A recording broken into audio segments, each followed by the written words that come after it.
बिस्मिल्लाहिर्रहमानिर्रहीम।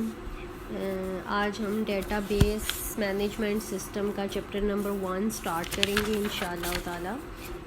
Chapter number 1 में सबसे पहले हमारे पास कुछ मेन टॉपिक्स हैं, जिसमें डाटा, इंफॉर्मेशन, मेटा डाटा और इसके अलावा हम आज डिस्कस करेंगे फ़ाइल प्रोसेसिंग सिस्टम्स और डेटाबेसिस के बारे में हम मेन जो है वो इसमें इंफॉर्मेशन जो है वो हम करेंगे। सबसे पहले डाटा क्या होता है। Data is a collection of raw facts and figure.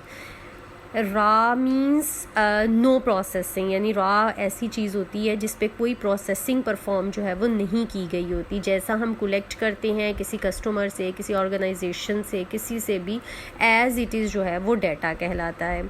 और डाटा जो है वो मोस्ट वैल्यूएबल थिंग जो है वो होती है किसी भी एम्प्लॉय की, किसी भी व्हीकल, किसी भी मशीनरी, किसी भी चीज़ के मुतालिक जो डाटा है वो मोस्ट वैल्यूएबल थिंग जो है वो होती है। एग्जांपल्स हमारे पास, जब हम एडमिशन लेते हैं कॉलेज में तो हमसे डाटा जो है वो इकट्ठा किया जाता है और वो जो है वो मोस्ट वैल्यूएबल थिंग होती है। यानी जो जब तक हम वहाँ इस कॉलेज का, इस यूनिवर्सिटी का पार्ट रहते हैं तब तक वो इंफॉर्मेशन जो है वो वहाँ स्टोर रहती है। इसी तरह से किसी भी ऑर्गेनाइजेशन के लिए डाटा जो है वो मोस्ट वैल्यूएबल थिंग जो है वो होता है। टाइप्स भी हमारे पास न्यूमेरिक डाटा है, अल्फ़ाबेटिक डाटा है, अल्फ़ा न्यूमेरिक डाटा है। जैसे फॉर एग्जांपल न्यूमेरिक डाटा है तो depends on numeric means number. इसमें 0 to 9 नेगेटिव, पॉजिटिव तमाम नंबर्स जो हैं वो शामिल होंगे। अल्फ़ाबेटिक डाटा जो है वो हमारे पास अल्फ़ाबेट A to Z जो है वो हमारे पास आ जाएगा। अल्फ़ा न्यूमेरिक दोनों का कॉम्बिनेशन आ जाएगा, मींस अल्फ़ाबेट्स भी आ जाएंगे, न्यूमेरिक भी आ जाएगा। इमेज डाटा ऐसा डाटा होता है जिसमें हमारे पास चार्ट्स, ग्राफ्स, ड्राइंग, इस किस्म की चीज़ें जो है वो होती हैं।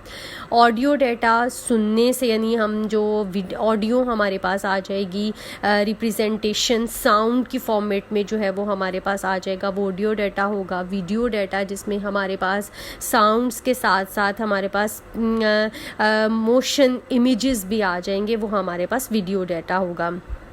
ये सारी हमारे पास टाइप्स ऑफ डाटा हो गई। उसके बाद हमारे पास आ जाती है चीज़ इंफॉर्मेशन। डाटा तो एक रॉ फैक्ट्स एंड फिगर्स पर होता है, और इंफॉर्मेशन जब इसी रॉ फैक्ट्स और फिगर पर हम कोई भी प्रोसेस कर लेते हैं तो दैट इज़ कॉल्ड इंफॉर्मेशन।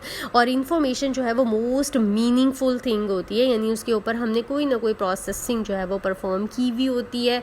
किसी भी किस्म का हम कोई चेक लगा सकते हैं। फॉर एग्जांपल, जब हम एक कॉलेज में एडमिशन लेते हैं तो जैसे हमने डाटा एंट्री करवाई, हमने डाटा सबमिट करवाया, उसके बाद फिर हमने उसके ऊपर वो प्रोसेसिंग करते हैं। कॉलेज यूनिवर्सिटी वाले कुछ चेक्स लगाते हैं कि मार्क्स इतने हों, ये चीज़ इतनी हो, यानी मींस कुछ क्राइटेरिया वो डिफ़ाइन कर लेते हैं। ये क्राइटेरिया जब हम डिफ़ाइन कर लेते हैं तो ये चीज़ मींस हम उसके ऊपर, डाटा के ऊपर कुछ प्रोसेस परफॉर्म कर रहे हैं। जब प्रोसेस परफॉर्म हो गया तो मींस डाटा जो है वो इंफॉर्मेशन में कन्वर्ट हो गया। तो ये मेन कॉन्सेप्ट है डाटा और इंफॉर्मेशन का।